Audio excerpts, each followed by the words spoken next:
প্রিয় শিক্ষার্থীরা, আমরা পড়তেছিলাম চেঞ্জিং সেন্টেন্স। তো আজকে আমরা পড়বো চেঞ্জিং সেন্টেন্সের অ্যাজারেটিভ থেকে ইম্পারেটিভ সেন্টেন্সটা আমরা কিভাবে রূপান্তর করতে হয় তা আমরা শিখবো। তো দেখো, প্রথমে কি আছে? প্রথমে বলছে অ্যাজারেটিভ সেন্টেন্সের সাবজেক্ট যদি সেকেন্ড পারসন ইউ হয় তবে মূল ভার্ব দ্বারা বাক্যটি শুরু হবে। এক্ষেত্রে ভার্বের পূর্বের অংশ বাদ যাবে। তবে অ্যাজারেটিভ সেন্টেন্সটি না বোধক হলে ডু নট প্লাস ভার্ব দ্বারা বাক্যটি শুরু হবে। একটু একটু ভালো করে খেয়াল করো। আমরা যখন নাকি অ্যাজারেটিভ থেকে কি করব বলো, ইম্পারেটিভ করব। কার থেকে কি করব? ভালো করে খেয়াল করো। কার থেকে কি করব? আমাদের অ্যাজারেটিভ সেন্টেন্সের সাবজেক্টটা কি বলো? যদি কি হয়, সেকেন্ড পারসন হয়, মানে ইউ হয়, কি হয়? আমরা কি করব? মূল ভার্ব থেকে শুরু করব। কি থেকে? তার মানে যদি অক্সিলারি থাকে এটাকে লিখবো।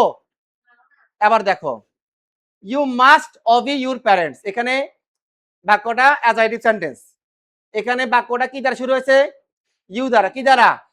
তাহলে আমরা কোত্থেকে লিখবো? মেইন ভার্ব থেকে। তো এখানে মেইন ভার্ব কোনটা বলো? অবি। বুঝছো কি বুঝো না এটা? বুঝছো নি? তাহলে কি হবে? অবি ইউর প্যারেন্টস। কিন্তু যদি নেগেটিভ না বোধক হয়, বাক্যটা না বোধক, আমরা নটটাকে আমরা কি বানাবো? নটের আগে আমরা কি লিখবো? ডু। নটের আগে আমরা কি লিখবো? নট থাকলে নটের আগে আমরা কি লিখবো? তাহলে বলো এখানে কি হবে? Do not run in the sun. সবাই বুঝছো কি বুঝো না? যদি নয়, যদি নট থাকে, নট নেগেটিভ হয়, আমরা ডোন্ট লিখবো আর কি, ডোন্ট। আর যদি নেগেটিভ না হয়, মেইন ভার্ব দিয়ে শুরু করব। আর যদি নেগেটিভ হয়, নট তো থাকবেই, নট আগে ডু আনবো আর কি, ডু নট আর কি। বুঝছো কি না? তাহলে এখানে আছে নেগেটিভ বাক্যটা। তাহলে আমরা এটাকে কি লিখবো? Do not run in the sun. আর এখানে কি নেগেটিভ নাকি অ্যাফার্মেটিভ? তাহলে আমরা কি লিখবো? সরাসরি ভার্ব দিয়ে লিখবো। তাহলে দেখি, বলো তো দেখি, আমি যদি বলি যে গো, আচ্ছা, হি শুড গো নাও, বলো এই বাক্যটাকে তো আমরা ইম্পারেটিভ করো, কি হয় বলো? সরি, হি না তো, ইউ। একটা স্টুডেন্ট পাইলাম, নিম কাটা হইলাম, আর কাটা হইলাম না, কে ভুল ধরো আর। ইউ শুড গো না, ইউ শুড। তাহলে বলো আমরা ইউ দ্বারা শুরু হয়েছে কি না? তাহলে আমরা কি থেকে লিখবো বলো? তাহলে বলো কি হবে এখানে? কি বলো এখানে কি হবে? গো, গো। আচ্ছা, এরপরে দেখো, বাক্যটা যদি বলি ইউ শুড নট গো নাও, কি বলো, কি লিখি আমরা? তাহলে এখন বলো কি হবে এখানে? বলো ডু নট, অথবা আমরা বলতে পারি ডোন্ট গো নাও। বুঝো না কেউ? আসো, সবাই বুঝছো? এখন আমরা যদি উল্টাইলে পারবা? দেখো, উল্টালে আমাদের এখানে কয়টা নিয়ম আছে? দুইটা। অ্যাফার্মেটিভ না হয় কি বলো? নেগেটিভ। ধরো আছে ডোন্ট গো নাও, এই বাক্যটাকে তোমরা অ্যাফার্মেটিভ করো, প্রথমত কি আসবে? ইউ। ফিক্সড, প্রথমে কি আসবে? পরে একটা মনোলগ দিতে পারবে, আসবে শুড। কি আছে বলো? তাহলে বলো ইউ শুড। ডোন্ট বসবে নাকি নট বসবে শুধু? তাহলে বলো ইউ শুড নট গো নাও। বুঝছো কিনা? আর যদি বলি ইউ গো নাও, গো, এই বাক্যটা তোমরা কি করবা? অ্যাসাইটিভ করো। তাহলে বলো কি হবে? প্রথমে কি আসবে? ইউ। কি আছে বলো? পরে আসবে একটা মনোলগ দিবা, মানো শুড, ইউ, বাকি কি আছে? বলো ইউ শুড, ইউ শুড। বুঝছো কি বুঝো নাই? আচ্ছা, দ্বিতীয় নিয়ম দেখো, অ্যাজারেটিভ সেন্টেন্সটিতে যদি রিকোয়েস্ট কথাটি থাকে, কি থাকে? তবে ইম্পারেটিভ করার সময় প্লিজ বা কাইন্ডলি প্লাস ভার্ব দ্বারা বাক্যটি শুরু হয়। কি আসবে প্রথমে? কি আসবে প্রথমে? প্লিজ বা কাইন্ডলি, এরপরে মেইন ভার্ব, এরপরে কি বলো? আবার দেখো, I request you to do it, এখানে কোনটা মেইন ভার্ব বলো তো? এখানে কোনটা মেইন ভার্ব বলো? ডু। কি বলো? ডু না? তাহলে বলো তো এখানে কি রিকোয়েস্ট কথাটা আছে কি না? তাহলে আমরা রিকোয়েস্ট থাকার কারণে আমরা কি আনবো বলো? প্লিজ। কেন বলো? আর কি থেকে লিখবো? কি থেকে লিখবো বলো সবাই? বলো প্লিজ ডু ইট। সবাই বলো প্লিজ। আর ওরা সবাই দেওয়া আছে you are requested to help him. আবারও রিকোয়েস্ট কথাটা আছে কি না? আছে কি না? তাহলে আমরা প্রথমত কি লিখবো? প্লিজ। এরপরে কি থেকে শুরু করবো? বলো প্লিজ হেল্প হিম। সবাই বুঝছো কি বুঝো নাই?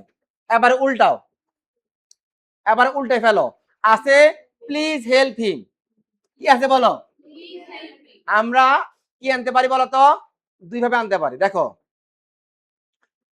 যদি কোনো প্লিজ থাকে আমরা কয় ভাবে আনতে পারি বলো? দুই ভাবে। একটা হচ্ছে আই রিকোয়েস্ট ইউ, ডাইরেক্ট মুখস্থ করবা। I request you to, main ভাবে আগে তুমি কেন বলো? I request you to. কার আগে আনবা? কার আগে আনবা?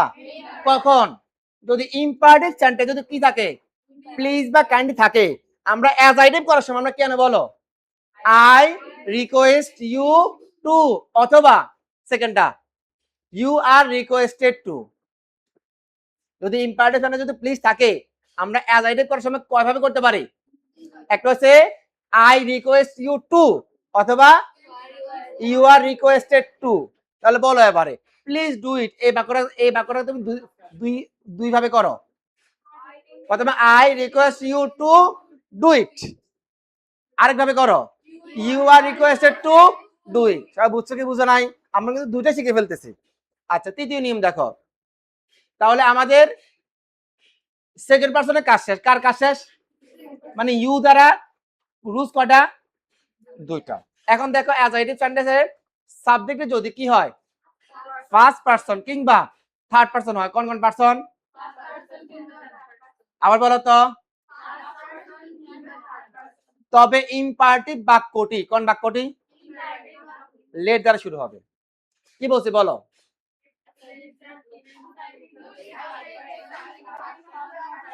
একটু আগে আমরা কোন পারসন পড়ছিলাম? এখন আমরা কোন পারসন পড়তেছি? তাহলে কি আসবে? একটু আগে কি কি হয়েছিল? Main verb. একটু আগে আমরা যা করছি কি থেকে লিখছি? শুধু রিকোয়েস্ট বুঝলে বাড়তে কি আনছিলাম আমরা? প্লিজ বা কাইন্ডলি আনছিলাম। ভাবে বুঝছো কি না? আর যদি সেকেন্ড পারসন না আসি, যদি ফার্স্ট বা থার্ড পারসন আসে আমরা কি দ্বারা শুরু করব? লেট। এখন দেখো একটা বাড়তি আসবে, লেট প্লাস আসবে দেখো অবজেক্টিভ প্রনাউন। কোন প্রনাউন বলো তো? মি, আজ, হিম, হার, দেম এগুলো আসবে। প্লাস প্লাস প্রয়োজনে ভার্বের পরের অংশ। প্রয়োজনে কি ভার্বের কি পরের? দেখো I must go now. I কোন পারসন? কি দ্বারা শুরু হবে? শুরু হয়েছে কিনা? আই এর কোন রূপ বসবে? অবজেক্টিভ রূপ। আই এর অবজেক্টিভ রূপ কি বলো? মি। উই এর কি? উই। আস। হি এর কি? হি। হিম। সি এর কি বলো? সি। উম্মা লাগেন, সবাই লাগেন, হারে না হারে লাগে। আমি লিখি দিই কেন লাগেন কি? দেখো আই, মি, উই, আস। কটা বলো? না, ইউ তো আমাদের এখানে লাগতেছে না। হি, হিম। এটা হিজ কেটে গেছে, 5 টাকা জরিমানা। এরপরে সি, হার। এরপরে দে, দ্যাম। ইট হবে না, ইট হলেও ইটের কাছে ইট হয়। বুঝছো কি বুঝো নাই? বুঝছো কি বুঝো নাই? তাহলে লেটের পরে আমাদের কোন রূপ বসে? অবজেক্টিভ। এগুলো খেয়াল করবা। এবার বলো আছে আই মাস্ট গো নাও। তো বলো কি হবে? লেট।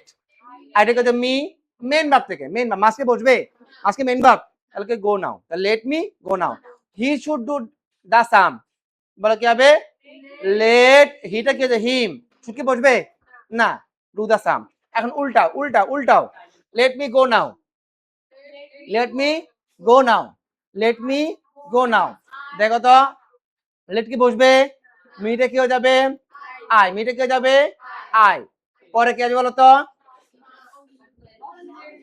মাইট। কি বলো? মাইট। কি বলো? আমরা এটা শিখবো। কি আছে বলো? মাইট। কি বাড়তি কি আছে বলো? মাইট। তাহলে কি বলতো? আই মাইট গো না, বা আই মাস্ট গো না, যা বলো। I should go now. I should go now. পরটা বলো let him to do the same. বলো কি হবে এখানে? He should do the same. কি বুঝছো এটা? পরে কি আছে? নেভার যুক্ত অ্যাজাইটিভ সেন্টেন্স কে ইম্পারেটিভ করার নিয়ম আমরা আনবো সরাসরি নেভার। কেন বলো তো? আর কোনো এখানে কাজ নাই।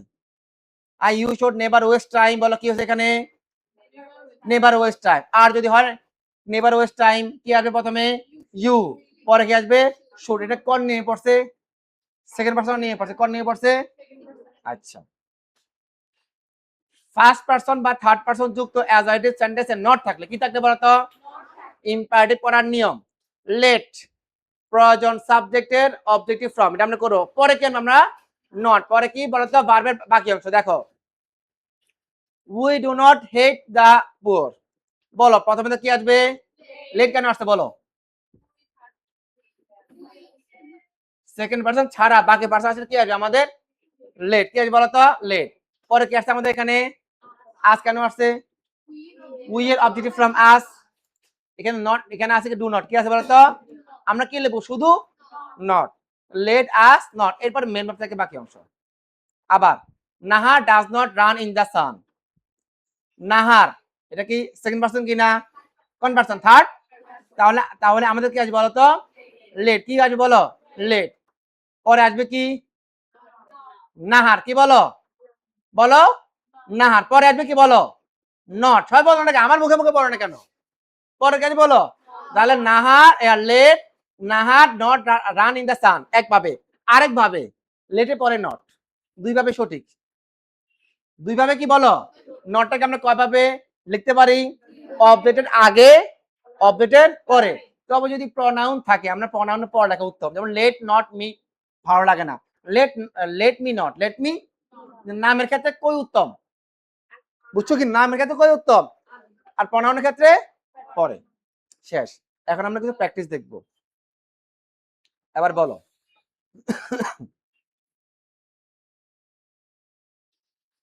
কি রে, শুধু ইম্পারেটিভ জন্য কি দেয় না? ইম্পারেটিভ কোনো প্র্যাকটিস তারা দেয় নাই, দিছে নাকি? ইম্পারেটিভ প্র্যাকটিস দেয় না কেন? আচ্ছা, আমি তাহলে আমার থেকে কিছু দিই, দু একটা বাক্য দিই। সবাই দেখি, লিখি দাও তো।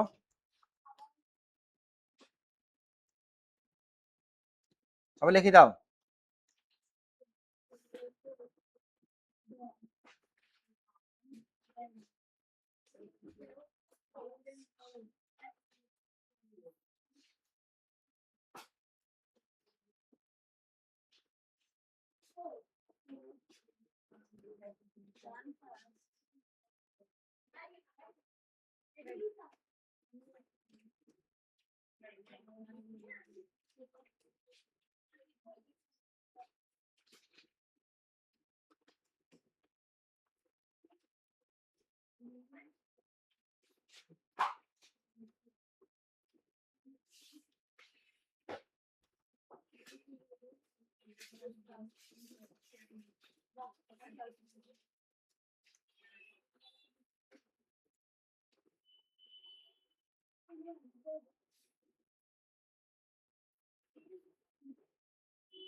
করে দিয়েছি বলো।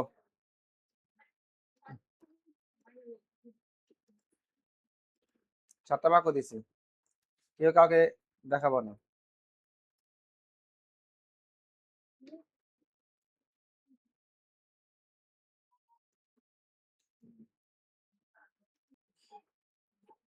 কটা দেখো, নেভার টেল আ লাই। তাহলে এখানে কি আসবে, কি আসবে বলো তো? প্রথমে আসবে, মানে এটা কোন রুলসে পড়ছে? প্রথম রুলস। যদিও নেভারের ভিতরে রুলস আছে, কিন্তু এটা মূলত ইউ রুলসে পড়ছে। তাহলে এখানে কি হবে? ইউ শুড, এটা আসবে ইউ। এরপরে কি হবে বলো তো? যেটা আছে এটা একদম সহজ, নেভার টেল আ লাই।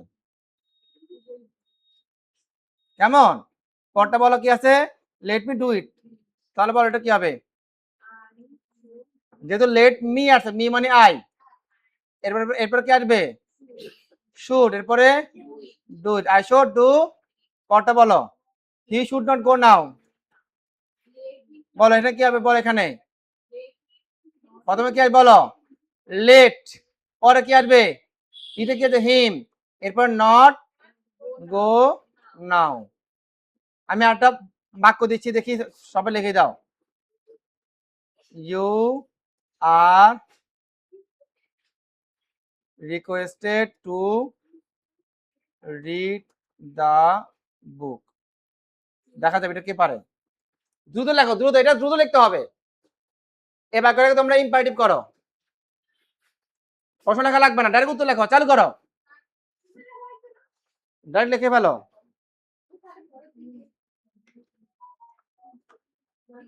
একদম ছোট্ট হবে, একদম ছোট্ট হবে, দেখি কে পারে। You are requested to read the book. হ্যাঁ, একজন হয়ে গেছে, দেখা যাক। দেখি দেখি দেখি, হয় নাই করে। উল্টা উল্টা উল্টা উল্টা করে।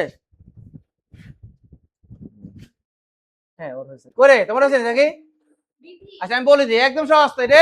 আর বন্ধুরা বলে দিই, বাক্যের মধ্যে যদি কোনো রিকোয়েস্ট থাকে, কি থাকে বলো? তাহলে আমরা এর পরিবর্তে প্লিজ আনি, কি আনি? আর মেইন ভার্ব থেকে শুরু করি। তাহলে এতটুকুর পরিবর্তে আমরা প্লিজ আনো, কি আনবো? আর মেন এখানে মেইন ভার্ব কোনটা? রিড। তাহলে কি হবে? প্লিজ। এটা পড়ার পরিবর্তে কি হবে? Please read the book. Please, আবার যদি থাকে প্লিজ রিড দ্য বুক, প্লিজের পরিবর্তে আমরা কি আনবো? You are requested to. শেষ তো। কারণ এই বাক্যগুলো পরীক্ষা আসে, এইটা আসে, এইটা ইউ আর রিকোয়েস্টেড টু। বুঝছো? এটা প্রায় পরীক্ষা আসে।